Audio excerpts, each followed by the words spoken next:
Don't let her touch the rifle. She's only here for water." That was the first thing they said about Emily Carter on the very morning she joined the Mountain Patrol Unit. She didn't argue. She didn't smile. She just tightened the straps on her pack, gripped the handle of the water canister, and quietly took her place at the end of the line, as if she'd always known that's where they'd put her. But by that same afternoon, she was the only one still standing in a narrow canyon, and the only one who acted in time to save them all. The ones who once called her the Water Girl could only stand there in silence. And start to wonder, who was Emily Carter really, if you've ever seen someone underestimated? Yet quietly hold the whole team together. Stay with us. This story was made for you. Most days, no one even said her name. They'd call out water check or rope girl we're moving, and Emily Carter would simply nod, adjusting the weight on her shoulders and falling into step always a few paces behind the rest.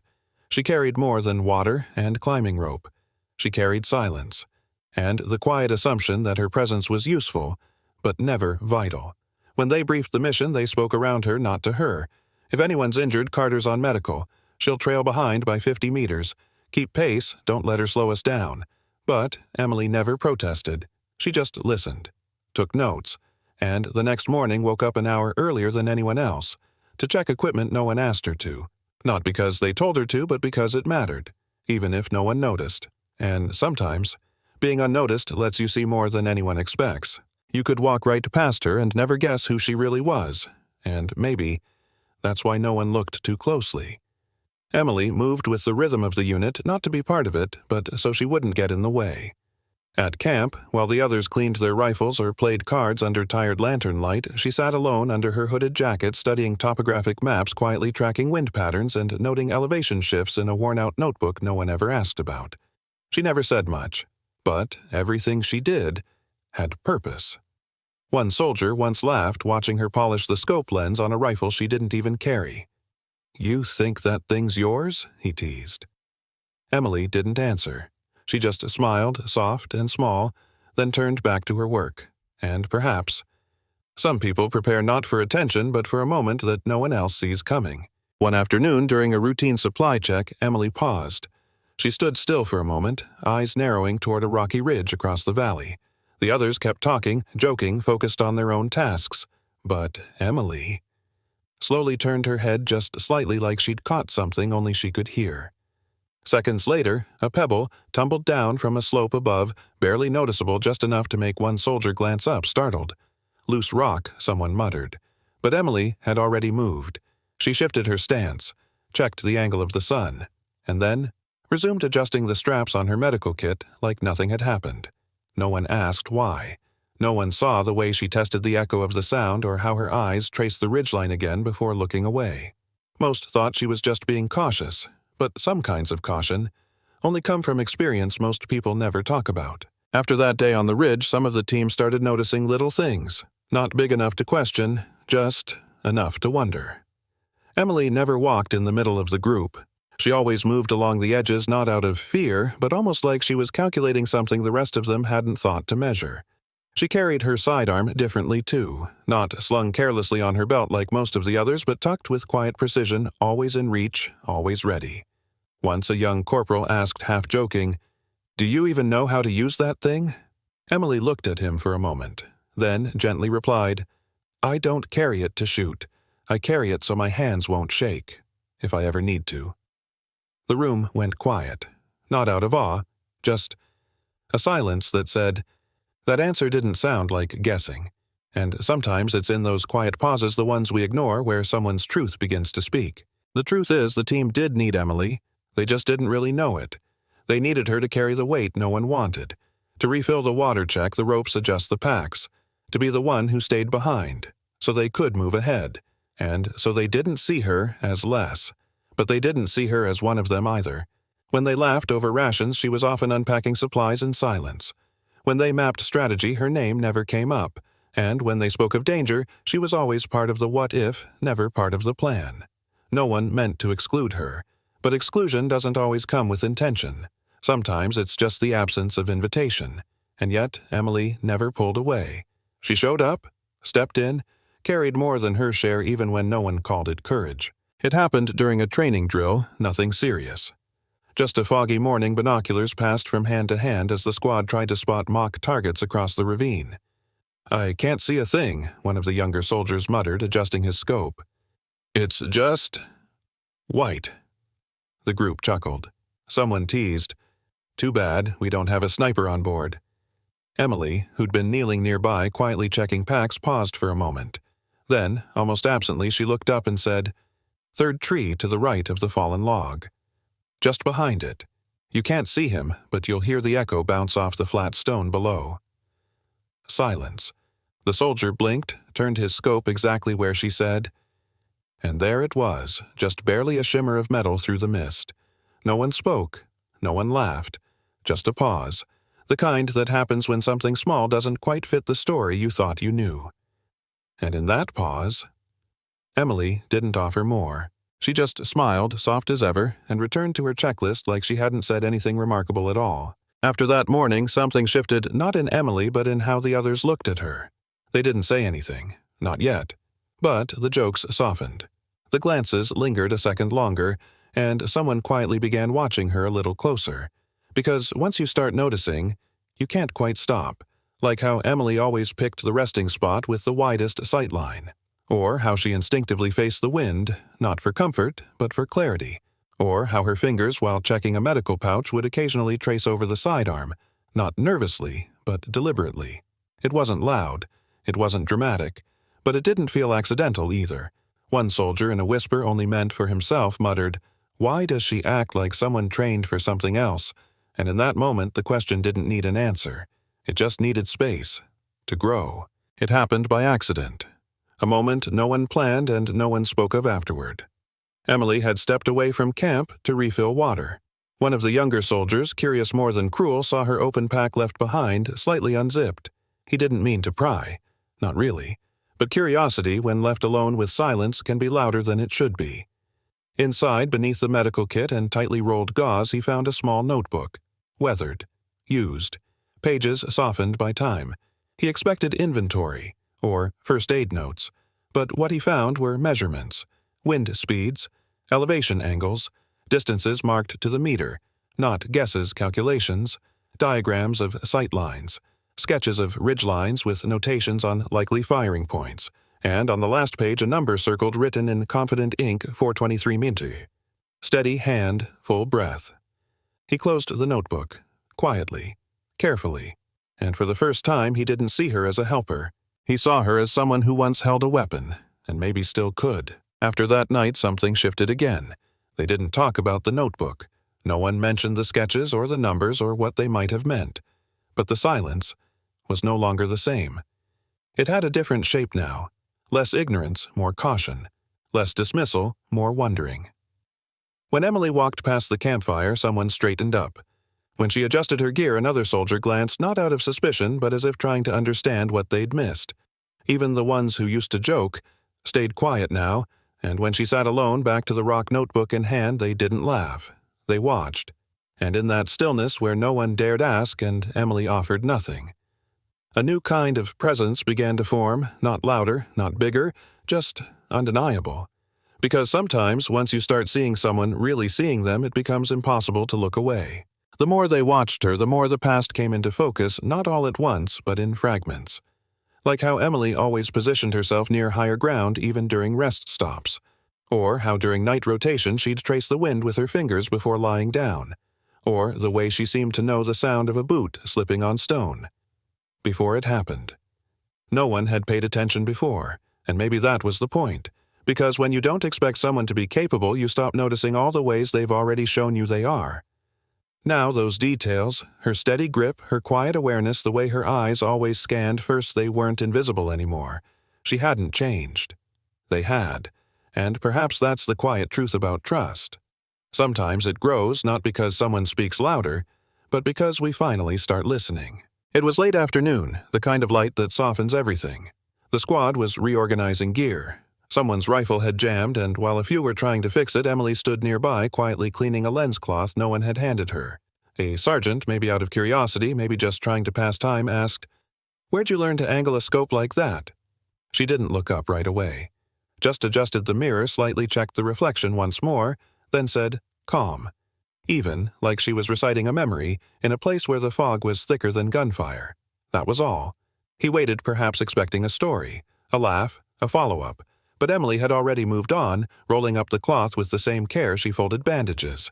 No one asked again, but no one forgot the answer either, because sometimes when someone speaks with too much quiet, it's not because they have nothing to say, it's because what they could say carries more weight than we're ready to hear. It didn't start with one person, more like a quiet ripple moving through the team without ever breaking the surface. I heard she trained at Fort Bragg. Something advanced. No, she was in a recon unit. Special placement. Got pulled out after some mission went sideways.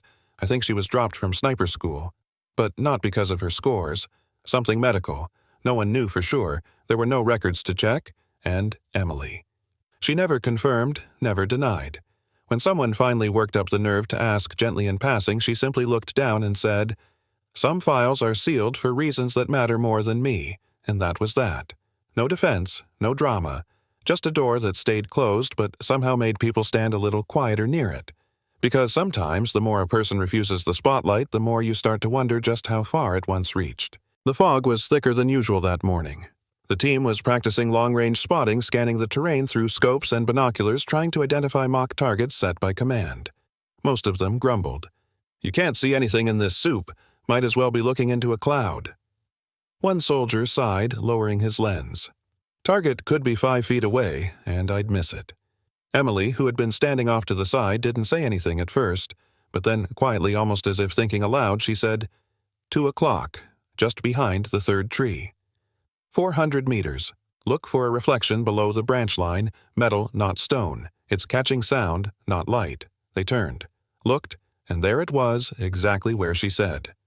No one asked how she knew, and she didn't explain, but some started to realize it wasn't just that she saw differently, it was that she listened to the kind of silence the rest of them had never been trained to hear. Captain Rhodes had served long enough to trust instinct, not just his own, but the quiet ones that showed up when something didn't quite add up. He'd seen 100 soldiers with excellent reflexes. He'd worked with specialists, tacticians, trained marksmen, but none of them ever said things the way Emily did. Not commands, not analysis, just truths stated as if they had been sitting on the rocks all along, waiting for someone to notice. That morning, after the fog drill, Rhodes walked past her as she adjusted the strap on a water canister. He stopped, watched her for a second, then asked as casually as he could manage, "You always measure your angles off echo patterns." She didn't flinch, didn't look up, just gave a small nod and replied, "If the wind shifts and the light fails, sound is all you have left." Rhodes said nothing more, but later that night he wrote a note in his field log, something he hadn't done in years. "Observe Carter closely. There's more there than we've been told." And sometimes the measure of a leader is not how quickly he commands, but how quietly he begins to listen when no one else is listening. It happened on a quiet evening when the clouds were low and most of the team had turned in early. Private Leland, barely out of training, couldn't stop thinking about her. Not in the way of suspicion or admiration, but the way you think about a puzzle that doesn't quite fit. Emily had stepped away to check the perimeter as she always did before sleeping. Her pack was left behind, tucked neatly beneath a folded tarp as always, but this time, curiosity won. He unzipped it carefully, just far enough. Inside, beneath sterile bandages and rope coiled to perfect symmetry, was a small, worn notebook. It wasn't labeled, but inside, page after page, were records, precise distances, wind charts, elevation angles, hand-drawn sketches of terrain. Not theory, not training. These were logs. Shooter's logs. One entry read Hill 47B, crosswind 14 meters, 622 meters, confirmed. Leland froze. Then closed the notebook slower than he'd opened it. He didn't take it. He didn't say a word. He just walked back to his tent, his heart beating in a rhythm he hadn't learned in any drill. And maybe for the first time he realized some people carry their history not in medals, but in pages no one's supposed to read. After that night, no one mentioned the notebook. Leland didn't tell, and somehow he didn't have to, because the next morning when Emily walked past with her usual quiet nod, a few eyes followed her longer than usual. Not in suspicion, but in respect, still searching for the right shape.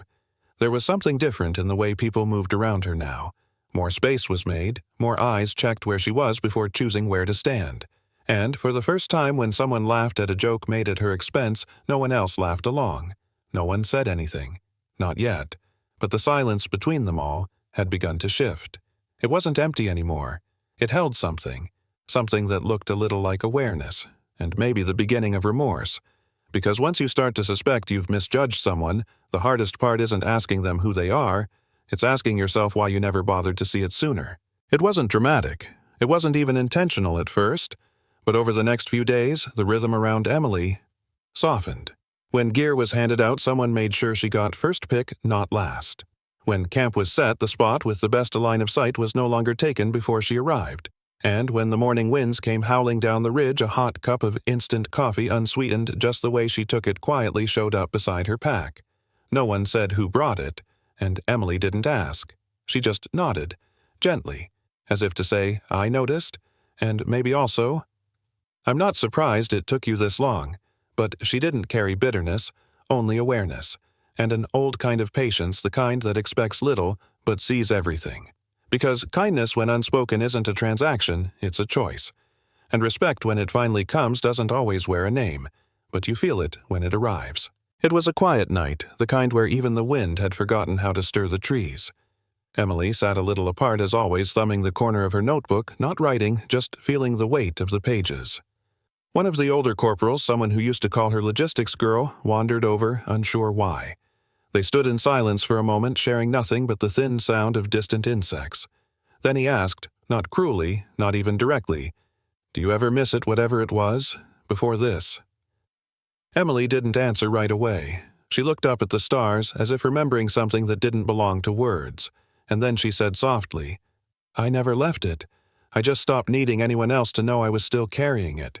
He didn't know how to reply. So he didn't, and maybe that was enough, because when someone says they've let go of recognition, but not responsibility, that's not humility, that's a different kind of strength. The kind that doesn't perform, the kind that waits. They reached the pass just before noon. A narrow rock corridor curved like a question no one had time to answer. The wind slowed. Even the birds, so noisy in the morning, had gone quiet, like the land itself was holding its breath. The squad moved as usual. Laughter, boots crunching gravel, a few complaints about the heat. But Emily... She slowed. Her eyes scanned the cliffs, not like she was looking at them, but like she was listening to them. She adjusted her pace, then stepped a little further back, making small notes in her mind: elevation angles, sunlight reflection, line of sight, all the things no one else had been trained to notice. And though she said nothing, she reached for her water bottle, not to drink, but to see how wind rippled the surface. Some people wait for orders. Others listen to the silence and know, long before anyone else, that something isn't right. It came from above, sharp, sudden, and too close. The first shot cracked through the canyon like splitting wood. One man dropped. Another dove behind a rock. Shouts filled the air, half words, half instinct. Contact high ridge. Right side. Sniper, move, move. But there was nowhere to move. The canyon narrowed ahead, sheer cliffs on both sides. The team was trapped, pinned in an exposed corridor with nowhere to hide but behind what little stone they could find. The radio snapped alive. Do we have a visual? No eyes, no angle. He's got high ground, full coverage. Where's Thompson? Where's our marksman? A pause. Then Thompson's rifle jammed. We've got no clean shot. Emily, still at the rear as always, dropped low behind a boulder. But unlike the others, her hands didn't shake. She didn't speak. She just looked up, right where the echo had come from, as if she already knew exactly where it would be. Because some people panic when the world goes loud and others hear the pattern in the noise. The next shot came closer. Dust kicked up inches from the captain's shoulder. The rocks didn't offer much, only time, not protection. Any update on support? Still 40 minutes out? We don't have 40. The sniper on the ridge wasn't rushing. He was patient, controlled, moving methodically, adjusting between shots, testing where the team would flinch, waiting for a mistake. Down below, panic began to settle into the bones. No one dared move. No one had a shot. Even the bravest among them could feel the truth: they were boxed in and blind. One soldier fumbled with a smoke grenade. Won't cover the canyon, someone whispered. Too wide, too high. Another muttered, We need a marksman. And then the words hung there, heavy and helpless. But we don't have one anymore, and still no one looked at Emily. She didn't offer, didn't stand. She just watched the light on the cliff, waiting for it to shift. Because sometimes when you're the only one left who can, the hardest part is choosing when to stop hiding. Emily didn't ask for permission. She didn't announce herself or say, "I've got this." She didn't even lift her head fully. She just shifted her weight, carefully, quietly, slid her pack aside, unclipped the small sidearm no one ever saw her use. It looked like a regulation issue, nothing special, but the way her fingers wrapped around it wasn't how logistics staff held a pistol. It was how professionals did. Still crouched behind a boulder, she exhaled slowly. Not fear, but focus. Not bravado, but calculation. Her eyes tracked the reflection off the enemy's scope. Then she whispered something barely audible, not to anyone else, but maybe to herself. One shot. No second chance. And in that instant, without orders, without ceremony, she rose, shoulders steady, feet firm, and aimed. Because some people wait to be chosen. Others know the moment won't wait for them. The shot didn't echo. It carved. Through silence, through dust, through every preconceived thought the team had ever had about her. A sharp crack, clean, precise, cut across the canyon. From the cliff there was movement. Then a metallic clatter as the enemy's rifle tumbled down the rocks. And then stillness. The sniper didn't rise again. Back down below, no one spoke. Not at first. A few turned their heads, eyes wide, looking for the backup squad for the marksman they thought had saved them. But there was no one else. Just Emily, standing exactly where she had always been. Pistol lowered, shoulders relaxed, like she hadn't just rewritten everything they thought they knew. She took one quiet breath, then spoke for the first time in hours. 432 meters, 1.8 degree elevation. Wind offset, 12 mph right, drift correction applied. A pause. Then she added, almost as if reciting a checklist. Target neutralized. Threat contained. And in that moment, the canyon wasn't just quiet. It was listening. Because now they knew the quietest person among them had just been the one to keep them alive. Captain Rhodes approached slowly.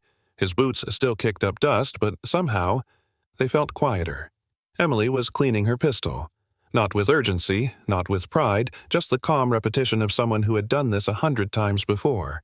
He stopped a few feet away, waited. She didn't look up. She didn't need to. Finally, he cleared his throat. Not because he had something rehearsed, but because he didn't. "Emily," he said. It was the first time he'd used her first name, and somehow that meant more than any title ever could. He paused again, then asked, softer this time, "How long were you tracking him?" She glanced up, met his eyes for just a second, and replied, "Since we entered the canyon, I was hoping he'd relocate, or hesitate." Another beat, then she added, "He didn't." The captain nodded. No more questions, no praise either, just a long, quiet look. Then, with a voice almost stripped of rank, he said, "Next time we plan entry routes, I want your opinion on every line of sight." And that was it. No apology, no ceremony, just the quiet moment a leader recognizes the person he should have trusted all along. The next morning, camp broke earlier than usual. The canyon still echoed faintly with what had happened the day before, but no one spoke about it. They didn't have to, because the silence had changed. It was quieter now, but not in the way of distance, more like respect. Private Leland, who once made the harshest jokes, was folding up rations. When he finished, he quietly walked to Emily's side of the camp and without saying a word handed her the last hot meal pack. Didn't wait for a thank you, didn't make eye contact, just walked away. Later, when they paused near a ridge, Corporal Diaz, the same one who'd once said, "She's just backup," stepped aside as they planned their next stop. And then, like it had always been normal, he turned to her and asked, "You think this overlooks exposed?" Emily raised an eyebrow, said nothing for a second, then gave a calm nod, too sharp an angle. "Wind comes from the left at this time of day." Diaz didn't argue. He just adjusted course without hesitation, because real change doesn't always begin with confession. Sometimes it begins with a gesture, a question, a choice to listen where you used to dismiss. That evening, as the team rested by the tree line, Private Jennings sat near the fire, hands dusty, gaze quiet. He'd found the notebook again. Not hidden this time, it had been left on a folded tarp near Emily's bag spine, cracked from use. He didn't steal a glance, didn't sneak. He asked, "Mind if I look again?" Emily didn't say much, just a soft shrug. a gesture that somehow meant if you're ready to read it for what it is now, go ahead. Jennings opened to a random page. There were no diary entries, no personal thoughts, just measurements, wind speeds, angles, notations on fog thickness and elevation, entries going back years, and at the bottom of one page, South Ridge, 1 to 200 meters, 4 lives covered. No sound, no regret. He stared at that line for a long time, not because he didn't understand it, but because now he did. There are stories that scream to be told. And then there are those written in the margins, precise, quiet, and meant for the day someone finally looks closely enough to feel them. Jennings sat closer the next morning, notebook still in his lap, hesitant but not afraid anymore. Emily was tying knots, the kind used for silent rappel descents, movements practiced, efficient. He watched, then asked carefully, "How do you know where sound travels differently in the mountains?"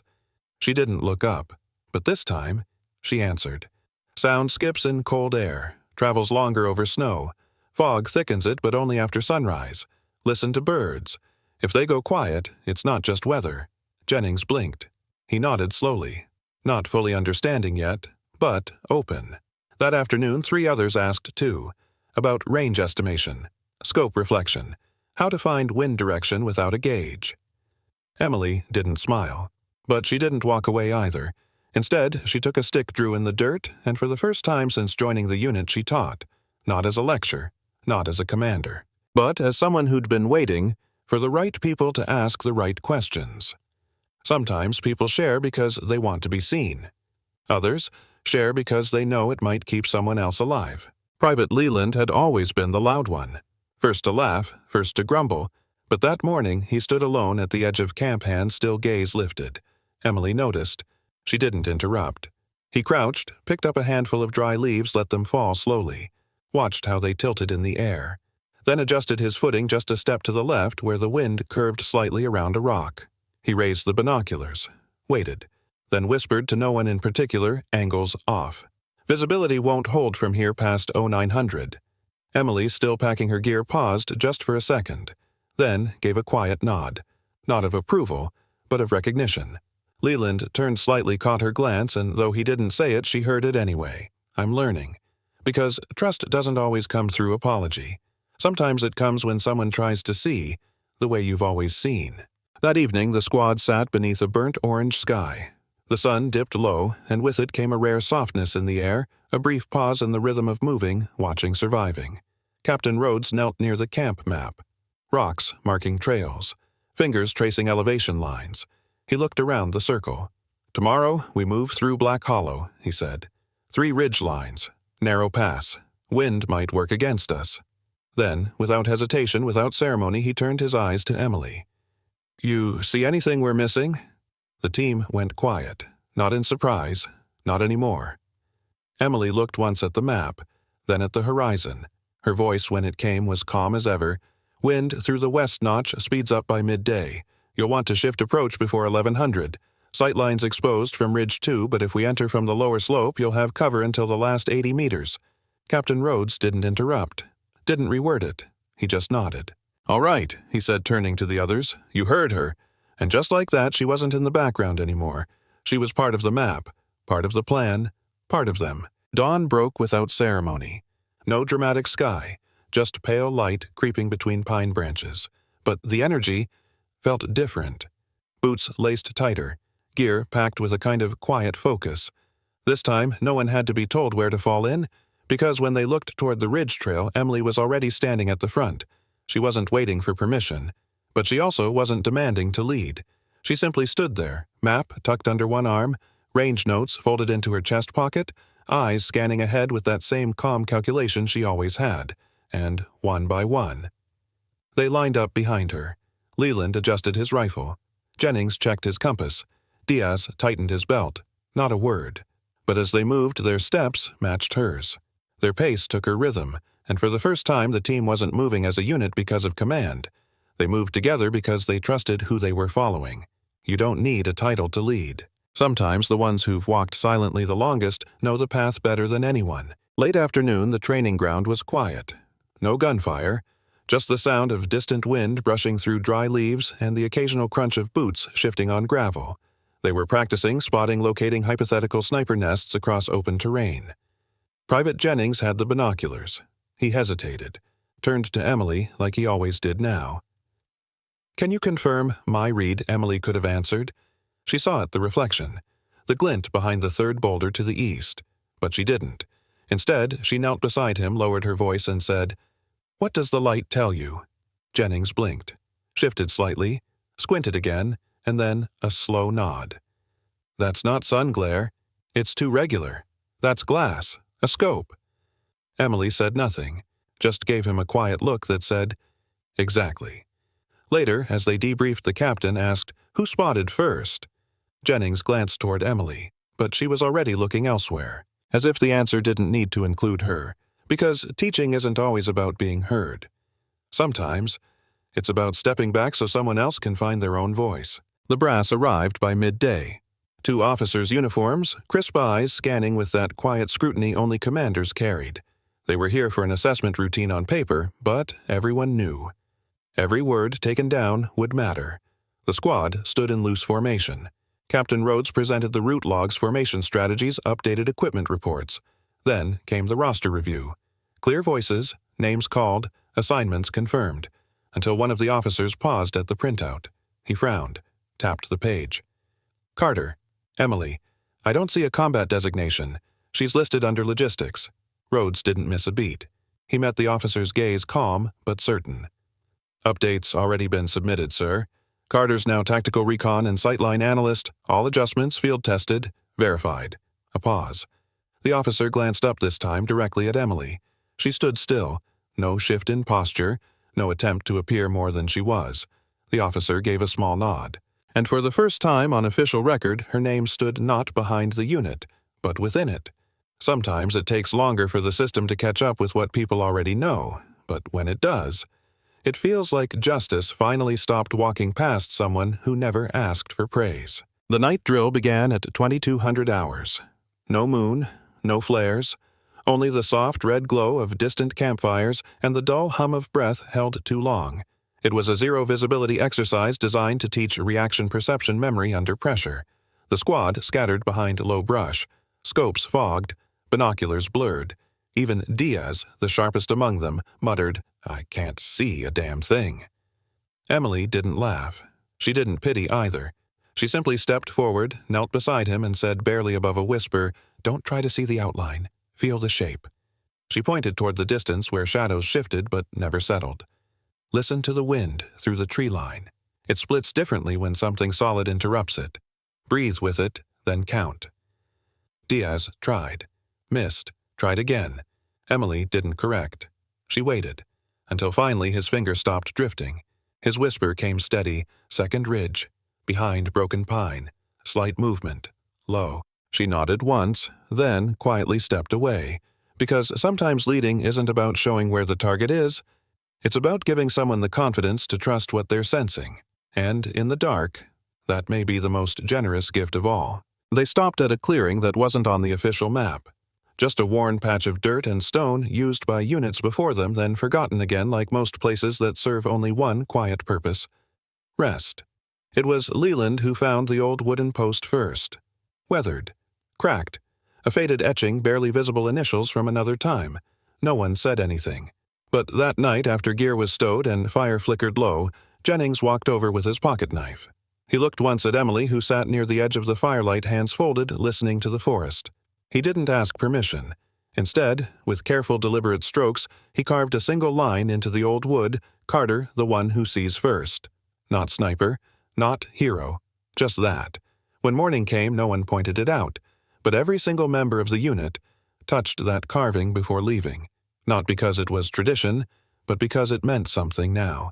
There are names shouted in ceremony, and there are names whispered across time, etched not just into wood or stone, but into the way people move trust and remember.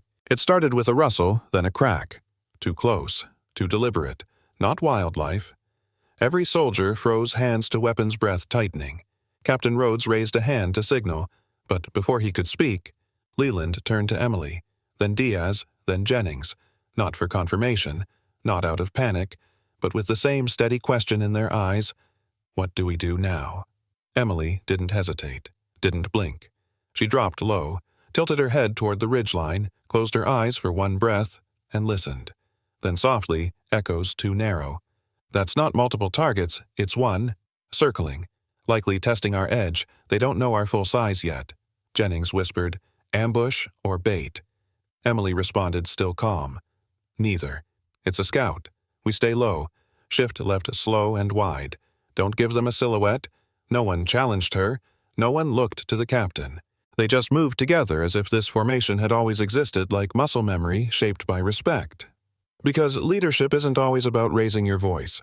Sometimes it's about being the first one everyone turns to when the silence feels too loud. The fire was low that night. Not for warmth, the air was still, but for something quieter presence. The team sat closer than usual. No banter, no card games. Just the quiet that comes when people have seen each other truly not as ranks, not as roles, but as real lives held in fragile hands. Leland turned his cup in his palms, then asked, voice barely above the crackle, Emily, why'd you come back after everything? The group didn't shift. No awkward glances, only waiting. Emily didn't answer right away. She looked toward the edge of the trees where the dark met the outline of sky, as if she were reading something there, something only she could see. Then quietly, because someone once stayed behind for me. A few eyes lifted. It was my last tour. Ridge patrol, deep winter. I slipped, dislocated my shoulder, couldn't move. My spotter should have kept going, protocol says so, but he didn't. She paused. He stayed. Didn't say much. Just wrapped my arm and said, we leave no one colder than we found them. Silence. Not heavy, just full. He didn't survive that tour, but I did. And I promised myself, if ever I could be the one who stays, I would. No one clapped, no one spoke. But something shifted again in the way they looked at her. Not as the one who saved them, not even as the one who leads, but as someone who remembers what it means to be saved and chose to carry that forward. Because the quietest people often hold the loudest promises, and they keep them, long after everyone else has moved on. It arrived during supply drop, a stack of papers, ration inventory, routine maintenance logs, and a small envelope. No return address, just 2 words handwritten in blue ink to E. Carter. Jennings handed it over casually. Mail call. But Emily froze for half a second when she saw the handwriting. She didn't open it right away, just sat under the tree line until dusk bled into evening. Then, carefully, almost ceremonially, she unfolded the letter. The paper was rough, a single page, no formal greeting, just a line that pulled breath from her chest. I never forgot what you did at Vesper Hill. Her fingers stopped. Eyes blinked once slowly. The letter continued.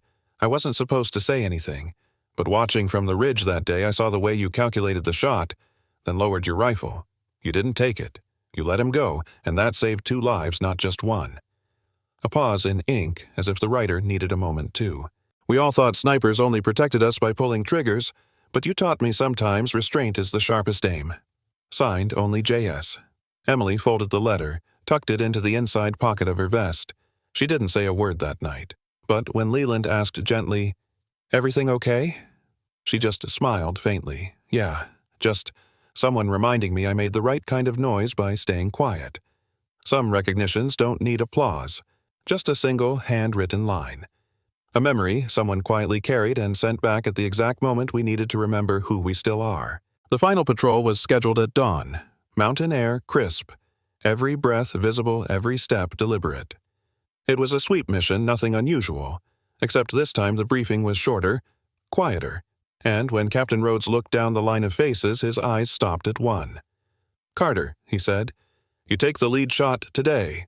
The team didn't flinch, not a blink, only the kind of stillness that happens when a decision feels right. Emily looked at him, not surprised, but thoughtful. Then she simply asked, target window 4 seconds. Crosswind. Same elevation. She nodded once, clipped the scope to her carbine, checked the wind. No theatrics, no fuss, just presence.